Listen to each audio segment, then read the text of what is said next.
Welcome back to T SAT. నేను మీ Phaniswar sir. My dear friends, మనం గ్రూప్ 1కు సంబంధించి ప్రిలిమ్స్ కమ్ మెయిన్స్కి సంబంధించినటువంటి అంశాలలో ప్రత్యేకించి బ్యాంకింగ్కి సంబంధించినటువంటి విషయాల గురించి చర్చిస్తున్నాం. అందులో బ్యాంకింగ్కి సంబంధించినటువంటి విషయాలు చర్చించాం. గత ఎపిసోడ్లో మనం చూసినట్లయితే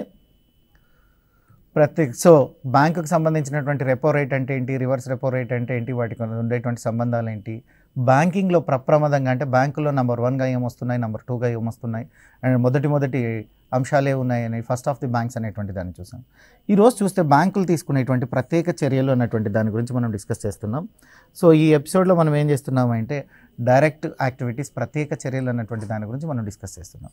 మరి ఆర్బీఐ సూచించినటువంటి నియమ నిబంధనలను పాటించి వాణిజ్య బ్యాంకులు ఏవైతే ఉన్నాయో ఆ వాణిజ్య బ్యాంకులు అంతిమంగా తీసుకునేటువంటి చర్యలనే మనం ప్రత్యక్ష చర్యలు అంటున్నాం.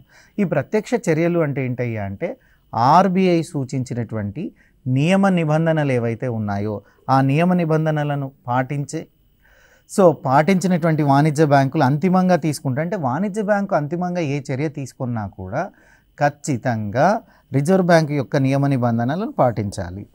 ఆ ఖచ్చితంగా రిజర్వ్ బ్యాంక్ యొక్క నియమ నిబంధనలను పాటించి ఇది తీసుకునేటువంటి చర్య ఏదైతే ఉందో, బ్యాంకులు అంతిమంగా తీసుకునేటువంటి చర్య ఏదైతే ఉందో దాన్నే మనం ప్రత్యక్ష చర్యలు అని అంటున్నాం. మరి ఈ ప్రత్యక్ష చర్యల్లో భాగంగా చూసినట్లయితే ఆర్బీఐ వాణిజ్య బ్యాంకులకు బిల్లులు రీడిస్కౌంట్ అన్నటువంటి దాన్ని నిలిపేస్తుంది. ఇక్కడ మళ్ళీ మనం బిల్లు రీడిస్కౌంట్ అన్నటువంటిది ఉంది. ఇది ప్రత్యేక చర్యల్లో భాగమండి. ఈ బిల్లు రీడిస్కౌంట్ అన్నటువంటి దాన్ని చూసినట్లయితే ఆర్బీఐ నిలిపేయడం అన్నటువంటిది జరుగుతుంది. ఎవరికి నిలిపేస్తుంది? ప్రత్యేక చర్యల్లో భాగంగా ఆర్బీఐ వాణిజ్య బ్యాంకులకు డిస్కౌంట్ అన్నటువంటి దాన్ని నిలిపివేస్తుంది. డిస్కౌంట్ అన్నటువంటి దాన్ని నిలిపివేయడం అన్నటువంటిది జరుగుతుంది. ఒక బ్యాంకులో విలీనం చేయవచ్చు, లేదా చిట్ట చివరిగా ఆ బ్యాంకును బ్లాక్ లిస్ట్లో కూడా పెట్టవచ్చు. అంటే ఏదైనా ఒక బ్యాంకు ఉంది, ఈ బ్యాంకు చూసినట్లయితే ఆ బ్యాంకులో ఏదైనా ఇబ్బందులు ఉన్నప్పుడు లేదా ఇంకో విషయం ఉన్నప్పుడు ఒక బ్యాంకుని ఇంకొక బ్యాంకులో విలీనం చేసేటువంటి హక్కు కూడా ఆర్బీఐకి ఉంది.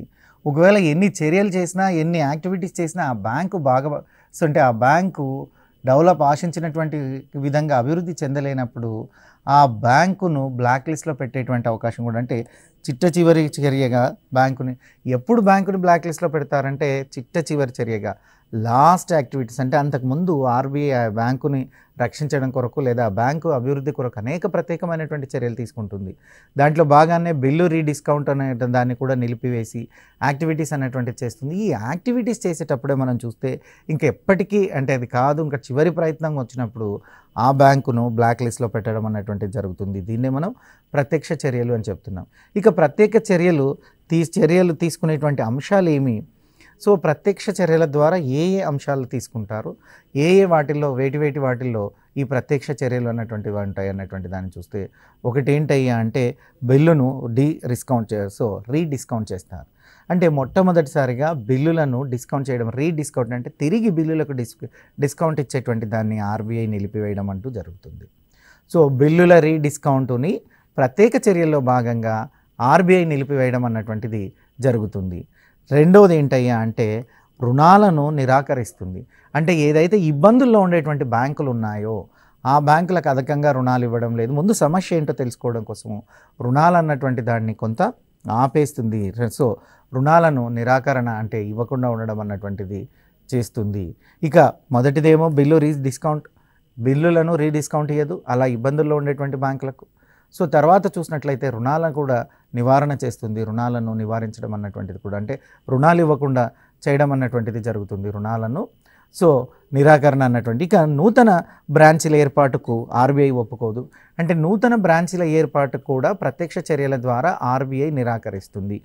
అంటే ఆ బ్యాంకులో ఇబ్బంది ఉంది, లాస్లో ఉందో లేదా ఇంకొక విధంగా ఉందో, దివాలాలో ఉందో, ఇలాంటి సమయాల్లో మనం చూసినప్పుడు ఏం చేస్తున్నారయ్యా అంటే నూతన బ్రాంచీల ఏర్పాటు అన్నటువంటి దాన్ని ఆర్బీఐ అంగీకరించడం జరగదు. ఎందుకు నూతన బ్రాంచీల ఏర్పాటుని ఆర్బీఐ అంగీకరించదు, నిరాకరిస్తుంది ఎందుకయ్యా అంటే ఆల్రెడీ బ్యాంక్ అన్నటువంటిది కొంత ఇబ్బందుల్లో ఉంది. మరి ఆ ఇబ్బందుల్లో ఉన్నప్పుడు మళ్ళీ అదనంగా బ్రాంచీలను ఏర్పాటు చేసేటువంటి వ్యాపార కార్యక్రమాలు జరగకపోవచ్చు. కాబట్టి దాన్ని మనం నిరాకరించడం అని చెప్తున్నారు. అంటే నూతన బ్రాంచీలను ఏర్పాటు చేయడాన్ని ఆర్బీఐ నిరాకరించింది. ఇక తప్పులు చేస్తున్నందుకు పెనాల్టీ శిక్షను కూడా విధించవచ్చు. అంటే ఆ బ్యాంకు ద్వారా ఏదైనా ఆర్బీఐ నియమ నిబంధనలకు వ్యతిరేకంగా జరిగినప్పుడు పెనాల్టీలు లేదా శిక్షలు ఉంటాయి. అంటే ఆ బ్యాంకులకు కూడా ఏదో ఒక విధమైనటువంటి పెనాల్టీని విధించడమో లేదా శిక్షించడం అన్నటువంటిది జరుగుతుంటుంది. కాబట్టి పెనాల్టీ అన్నటువంటి శిక్షల్ని కూడా ఉంటుంది. ఇక తర్వాత సదరు బ్యాంకు కార్యక్రమాలు ఏవైతే ఉన్నాయో ఆ బ్యాంకు కార్యక్రమాలను కూడా నిలిపివేయడం జరుగుతుంది. అంటే వాటిపైన నియంత్రణ చేస్తారు. పూర్తిగా మనం ఇక్కడ చూసినట్లయితే బ్యాంకు కార్యకలాపాలు ఏవైతే ఉన్నాయంటే సదరు బ్యాంకులను ఆ బ్యాంకు యొక్క నియంత్రించేటువంటి సర్వ హక్కులు సర్వ అధికారాలు కూడా బ్యాంకు నియంత్రణ విషయంలో ఆర్బీఐ కలిగి ఉంటుంది. ఇక తర్వాత చూసినట్లయితే బ్యాంకును బ్లాక్ లిస్ట్లో పెడతారు. ఇందాకనే మనం మాట్లాడుకున్నాం, ఎప్పుడు బ్యాంకుని బ్లాక్ లిస్ట్లో పెడతారయ్యా అంటే సాధ్యమైనంత వరకు ఆ బ్యాంక్ అభివృద్ధి కొరకు ప్రయత్నం చేసి ఇంకా అభివృద్ధి చెందలేదు, అందులో ఇబ్బందులు ఉన్నాయి, ఇంకా ఏం చేసినా కూడా ఆ బ్యాంకు తిరిగి అభివృద్ధి చెందదు అన్నటువంటి పరిస్థితుల్లో ఆ టైంలో ఏం చేస్తున్నారయ్యా అంటే బ్యాంకుని కూడా మనం లిస్ట్లో అంటే బ్లాక్ లిస్ట్లో దాన్ని బ్లాక్ లిస్ట్లో కనపడకుండా బ్లాక్ చేయడం అన్నటువంటి జరుగుతుంది. ఇక ఈ విధంగా బ్లాక్ లిస్ట్లో పెట్టినటువంటి బ్యాంకుల యొక్క లైసెన్స్ని రద్దు చేయడానికి కూడా ఆర్బీఐకి అధికారం ఉంది. ఈ లైసెన్స్ను రద్దు చేయడం కూడా జరుగుతుంది. అంటే ప్రత్యక్ష చర్యల్లో ప్రత్యక్షంగా చర్యల ద్వారా తీసుకునేటువంటి అంశాల్లో చూసినట్లయితే లైసెన్స్ రద్దు చేయడం అన్నటువంటిది కూడా జరుగుతుంది. ఇక దీంట్లో చూసినట్లయితే దీనికి సంబంధించినటువంటి అంశాలు మనం డిస్కస్ చేస్తున్నాం.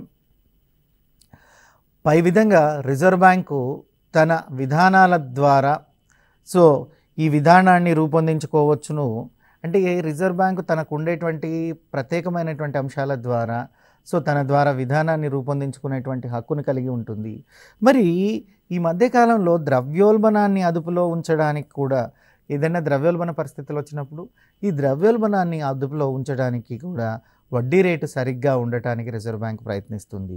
వడ్డీ రేట్ల విషయంలో చూసినట్లయితే సరిగ్గా వడ్డీ రేట్లు అంటే ఆ పరిస్థితులకు అనుకూలంగా ఉంటే సరిగ్గా ఉన్నాయని చెప్తామండి. వడ్డీ రేట్లు అన్నటువంటి దాన్ని నియంత్రించేటువంటి హక్కు కూడా రిజర్వ్ బ్యాంకు కలిగి ఉంటుంది. వడ్డీ రేట్లు సరిగ్గా ఉంచడానికి కూడా రిజర్వ్ బ్యాంక్ అంటే ఈ మధ్యకాలంలో ద్రవ్యోల్బణాన్ని అదుపులో ఉంచడానికి వడ్డీ రేటు సరిగ్గా ఉండటానికి రిజర్వ్ బ్యాంకు ప్రయత్నిస్తుంది. అంటే వడ్డీ రేట్ల మీద ఎందుకు రిజర్వ్ బ్యాంక్ కాన్సన్ట్రేట్ చేస్తుంది అయ్యా అంటే వడ్డీ రేట్లు కరెక్ట్గా ఉండాల్సినంత ఉంటే సరిగ్గా ఉంటే ద్రవ్యోల్బణాన్ని అదుపు చేయవచ్చు, ద్రవ్యోల్బణాన్ని అదుపు చేయడానికి ఆస్కారం ఉంటుందని రిజర్వ్ బ్యాంక్ ఏం చేస్తుంది అయ్యా అంటే వడ్డీ రేటు సరిగ్గా ఉండడానికి ప్రాధాన్యం ఇస్తుంది. వడ్డీ రేటు సరిగ్గా ఉండేటట్లుగా ప్రయత్నం చేస్తుంది అని మనం చెప్పవచ్చును.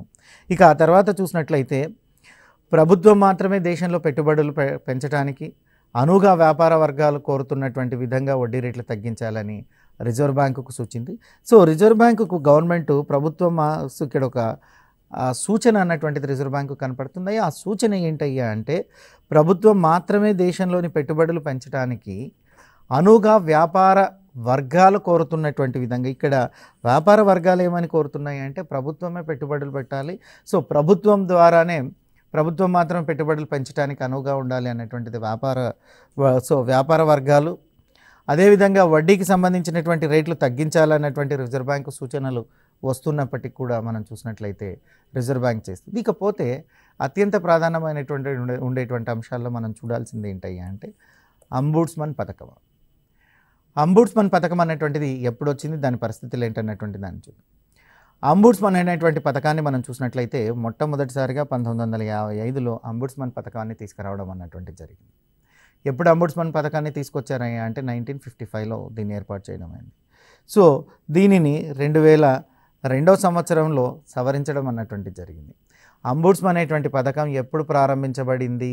1995లో ప్రారంభించారు. 1995లో ప్రారంభించారు.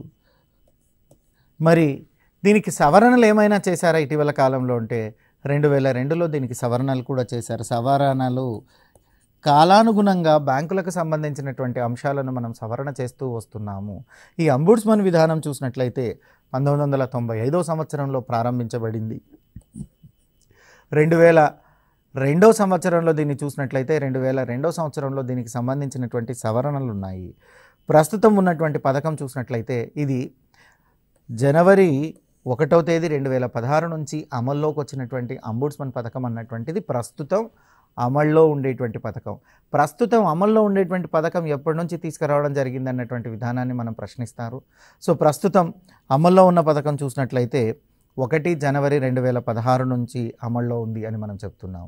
సో 1 జనవరి 2016 ఈ డేట్ నుంచి, అంటే జనవరి 1వ తేదీ నుంచి 2016 సంవత్సరం నుంచి ఈ ప్రస్తుతం ఉండేటువంటి అంబుడ్స్మన్ విధానం అన్నటువంటిది మనకు ఉంది. మరి దీనికి సంబంధించినటువంటి దాన్ని మనం చూస్తున్నాం. ఈ అంబుడ్స్మన్ పథకం ఉంది. ఈ అంబుడ్స్మన్ పథకం యొక్క లక్ష్యం ఏంటి? ఎందుకు ఈ అంబుడ్స్మన్ సిస్టాన్ని తీసుకొని వస్తున్నారు? What is the important? బ్యాంకుల మీద ఫిర్యాదులను మరియు బ్యాంకింగ్ విషయాల యొక్క తగాదాలను పరిశీలిస్తుంది. మొట్టమొదటగా అంబుడ్స్మన్ చేసేటువంటి పని ఏంటి? అంబుడ్స్మన్ వ్యవస్థను ఎందుకు తీసుకొచ్చారయ్యా అంటే బ్యాంకుల మీద ఫిర్యాదులను మరియు బ్యాంకింగ్ విషయాల తగాదాలను పరిశీలించడానికి. సో బ్యాంకుల మీద ఏవైతే ఫిర్యాదులు ఉన్నాయో ఆ ఫిర్యాదులను మరియు చూసినట్లయితే బ్యాంకింగ్ విషయాల తగాదాలను పరిశీలించడానికి తీసుకొచ్చినటువంటిదే అంబుడ్స్మన్ విధానము అంటున్నారు. తీసుకొచ్చినటువంటి దాన్ని మనం ఏమని చెప్తున్నామయ్యా అంటే అంబుడ్స్మన్ విధానం. సో ప్రధానంగా అంబుడ్స్మన్ లక్షణము, అంబుడ్స్మన్ సిస్టమ్ ఏదైతే ఉందో దీని యొక్క లక్ష్యాల గురించి మనం మాట్లాడుతున్నాం. ఇందులో మొదటిది ఏంటయ్యా అంటే ఏవైనా బ్యాంకులు, 2 బ్యాంకుల మధ్య ఫిర్యాదులు ఉంటే ఆ ఫిర్యాదులను పరిశీలించడానికి, లేదా బ్యాంకు విషయాల్లో తగాదాలు వచ్చినప్పుడు 2 వాణిజ్య బ్యాంకుల మధ్య ఏవైనా 2 X, Y అనేటువంటి 2 వాణిజ్య బ్యాంకులు ఉన్నప్పుడు ఈ 2 వాణిజ్య బ్యాంకుల మధ్య మనం చూసినట్లయితే ఏవైనా ఫిర్యాదులు వస్తే ఆ ఫిర్యాదులను పరిశీలించేటువంటి అధికారం అంబుడ్స్మన్కు ఉంటుంది. ఫిర్యాదులు కాకుండా తగాదాలు ఏర్పడినప్పుడు ఆ తగాదాలను కూడా పరిశీలించేటువంటి అధికారం అంబుడ్స్మన్కు ఉంటుంది. అసలు అంబుడ్స్మన్స్ని ఏర్పాటు చేసిందే దాని కొరకు. ఇక బ్యాంకింగ్ సేవలపై మనం చూసినట్లయితే సంతృప్తి చెందినటువంటి ఖాతాదారులు ఎవరైతే అన్సాటిస్ఫైగా ఉన్నారో, సంతృప్తి చెందనటువంటి వారు ఉన్నారో, సో వీరు 30 రోజులుగా ఫిర్యాదు చేయవచ్చును. అంటే ఎవరైతే సంతృప్తి చెందలేదు బ్యాంకింగ్ సేవలు, ఫర్ ఎగ్జాంపుల్ నేను ఉన్నాను, I'm not satisfied that banking activities, ఆ బ్యాంకింగ్కి సంబంధించినటువంటి సేవలు నాకు సరిగ్గా లేవు, నేను ఇప్పుడు ఫిర్యాదు చేయాలి. సో సంతృప్తి చెందని ఖాతాదారులు ఎవరైతే ఉన్నారో ఈ సంతృప్తి చెందని ఖాతాదారులు 30 రోజులలోపు అంబుడ్స్మన్స్లో ఫిర్యాదు చేయవచ్చును. అంటే అంబుడ్స్మన్స్లో కంప్లైంట్ ఇవ్వచ్చు. ఇప్పుడు నేను ఏదైనా బ్యాంకు నాకు సేవలను సరిగ్గా చేయలేదు, సర్వీస్ సేవల్ని, అంటే నేను ఆ బ్యాంకు పైన అంబుడ్స్మన్ విధానానికి వెళ్ళి 30 రోజులు, అంటే నాకు జరిగినటువంటి సేవలో లేదా అన్యాయమో జరిగినప్పుడు దానికి 30 రోజులుగా నేను ఏం చేస్తున్నా అంటే 30 days లోపు ఆ ఫిర్యాదు అన్నటువంటి దాన్ని చేస్తున్నా. దాని మీద 30 రోజుల్లోపు కంప్లైంట్ అనేటువంటి దాన్ని మనం చేయవచ్చును. ఇక 2006 నుంచి చూసినట్లయితే ఆర్ఆర్బీలు దీని పరిధిలోకి వచ్చాయి. అంటే 2006 సంవత్సరం వరకు రీజనల్ రూరల్ బ్యాంక్స్ ఏవైతే ప్రాంతీయ గ్రామీణ బ్యాంకులను పిలువబడుతున్నాయో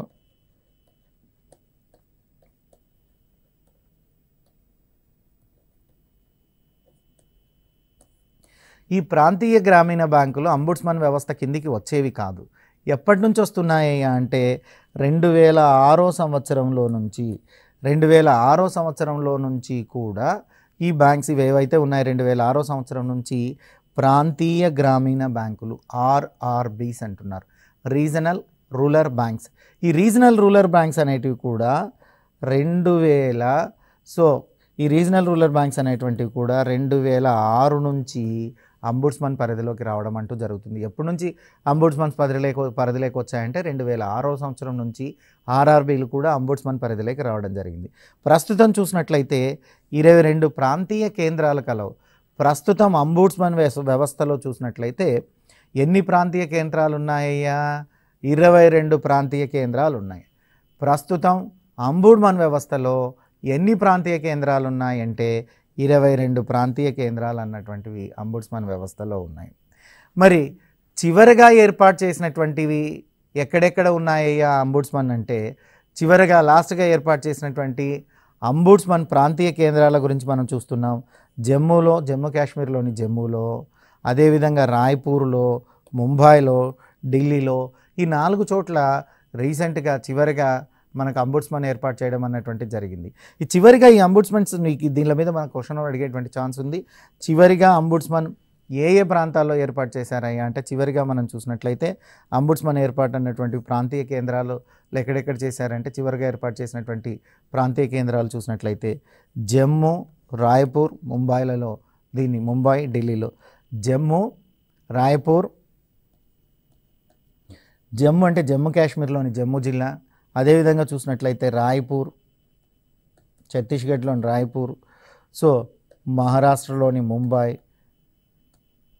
ఢిల్లీ ఈ 4 కేంద్రాలలో రీసెంట్గా అంటే ఇటీవల కాలంలో చివరిగా అంబుడ్స్మన్ ఏర్పాటు చేశారు.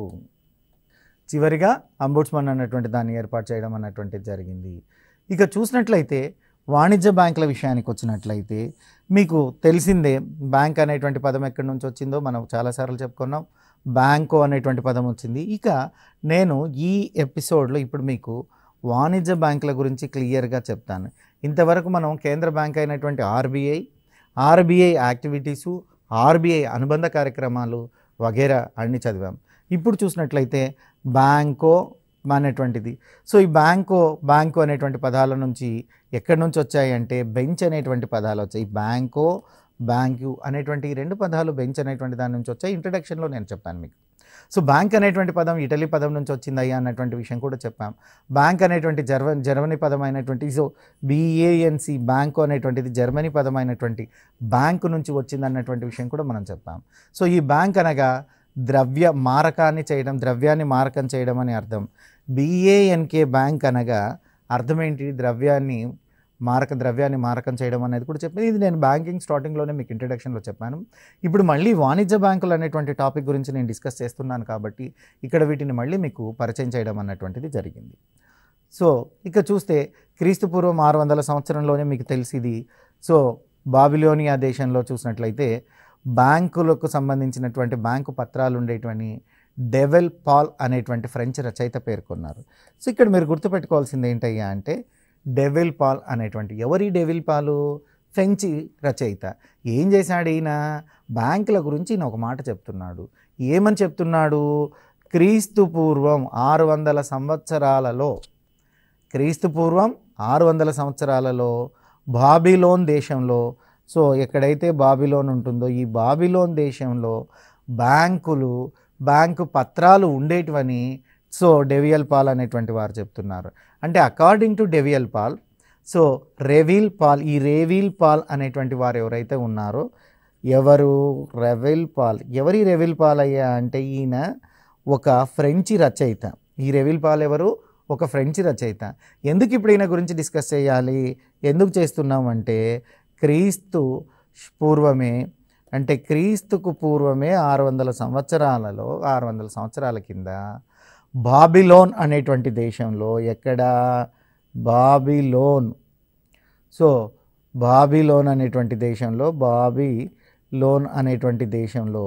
బాబిలోన్ అనేటువంటి దేశంలో బ్యాంకులు ఉండేటివని వారు చెప్పారు కాబట్టి, సో బ్యాంకు పత్రాలు ఉండేటివని ఆయన చెప్పారు కాబట్టి ఇక్కడ మనం ఆ సందర్భంగా మాట్లాడుతున్నాం. ఇక బ్రౌజర్ అనేటువంటి ఇంకొక ఆర్థికవేత్త ఉన్నారు. ఈ బ్రౌజర్ ప్రకారం చూసినట్లయితే బ్యాంకు పూర్వీకులు 3 అని పేర్కొంటున్నారు. సో ఇది చాలా ఇంపార్టెంట్ బ్రౌజర్ చెప్పినటువంటిది. ఇది మనకు గతంలో కూడా చాలా పరీక్షల్లో ఉపయోగపడింది.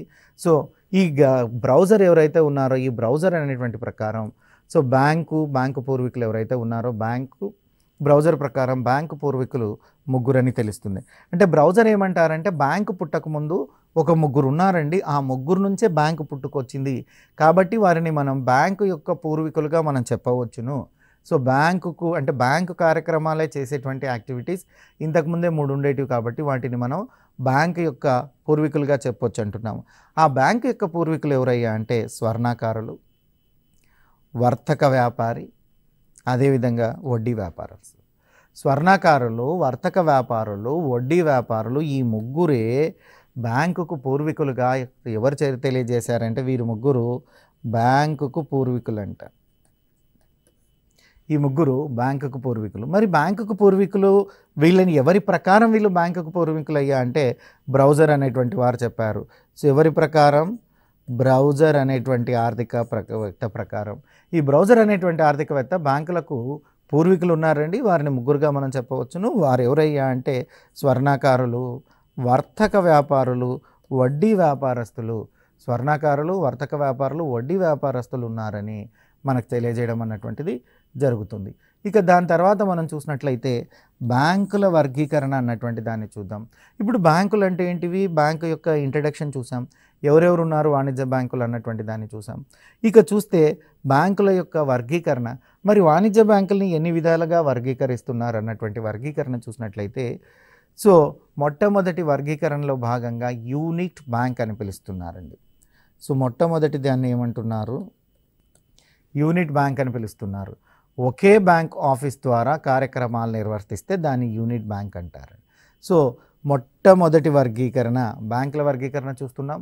సో ఈ బ్యాంకుల వర్గీకరణ అన్నటువంటి టాపిక్లో ఫస్ట్ మనం ఏం చూస్తున్నామయ్యా అంటే యూనిట్ బ్యాంక్. యూనిట్ బ్యాంక్ అంటే ఏంటి? ఒకే బ్యాంకింగ్ ఆఫీస్ ద్వారా కార్యకలాపాలు నిర్వహించటం. ఒకే బ్యాంకింగ్ ఆఫీస్ ద్వారా కార్యకలాపాలను నిర్వహించుట. ఒకే బ్యాంకు ఆఫీస్ ద్వారా కార్యకలాపాలను నిర్వహించటనే మనం ఏమైనా చెప్తున్నామయ్యా అంటే యూనిట్ బ్యాంక్ అంటున్నాం. వీటిని అమెరికాలో ప్రాంతీయ బ్యాంకులుగా పిలుస్తారు. అమెరికాలో రీజనల్ బ్యాంక్స్ ఏంటయ్యా అంటే యూనిట్ బ్యాంక్స్ అంటారు. అమెరికా దేశంలో ప్రాంతీయ బ్యాంకులుగా పిలువబడేటువంటివి ఏంటయ్యా అంటే యూనిట్ బ్యాంక్స్ అని పిలుస్తున్నారు. ఇక దాని తర్వాత చూసినట్లయితే బ్రాంచ్ బ్యాంకింగ్. ఇక రెండో వర్గం ఏంటయ్యా అంటే బ్రాంచ్ బ్యాంకింగ్ అంటున్నారు.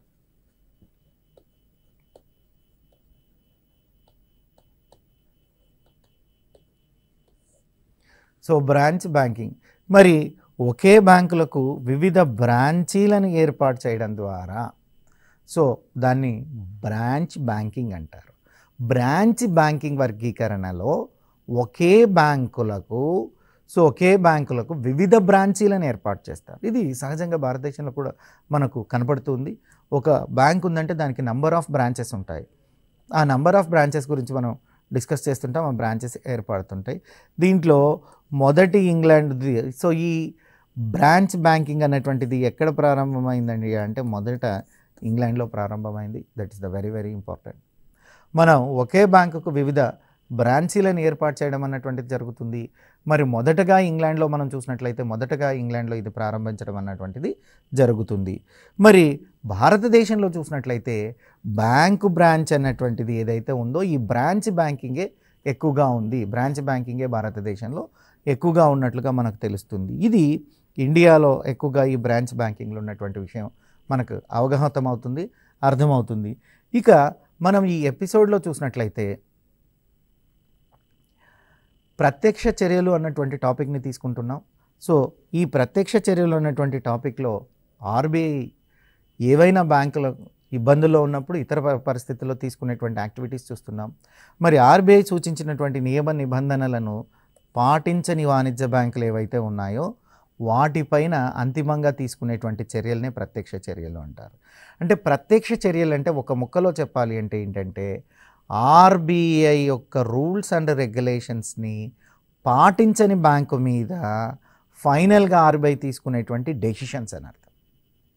అంటే ఎవరైనా ఆర్బీఐ మాట వినకపోతే, ఏ బ్యాంక్ అయినా ఆర్బీఐ మాట వినకపోతే ఆ బ్యాంకుని ఏం చేస్తుంది ఆర్బీఐ అన్నటువంటి దాని గురించి ఇది. అంటే మొట్టమొదటిగా చూసినట్లయితే బిల్లుల రీడిస్కౌంట్ నిలిపివేస్తుంది. బిల్లుల మీద రీడిస్కౌంట్ ఇచ్చేటువంటి పద్ధతి నిలిపివేస్తుంది. ఇంకొక బ్యాంకులో విలీనం చేయొచ్చు, లేదా అలాంటివి ఏమి కుదరదు అంటే చిట్ట చివరిగా ఆ బ్యాంకుని చివరిగా బ్లాక్ లిస్ట్లో కూడా పెట్టవచ్చు. ఇది కూడా మనం ఈ ఎపిసోడ్లో నేర్చుకున్నాం. ఇక ప్రత్యక్ష చర్యల్లో చూసినట్లయితే బిల్లుని డిస్కౌంట్ చేయడం, ఆ బ్యాంకు కంటే ఆర్బీఐ మాట వినని బ్యాంకుకు రుణాలను నిరాకరించడం, నూతన బ్రాంచీలను ఏర్పాటును కూడా నిరాకరించడం, అంటే నూతన బ్రాంచీలను ఏర్పాటు చేయకుండా నిరాకరించడం, సో పెనాల్టీ శిక్షలను విధించటం, బ్యాంకు కార్యక్రమాలను పై నియంత్రణ కలిగి ఉండటం, బ్యాంకులను బ్లాక్ లిస్ట్లో పెట్టడం, లైసెన్స్ని రద్దు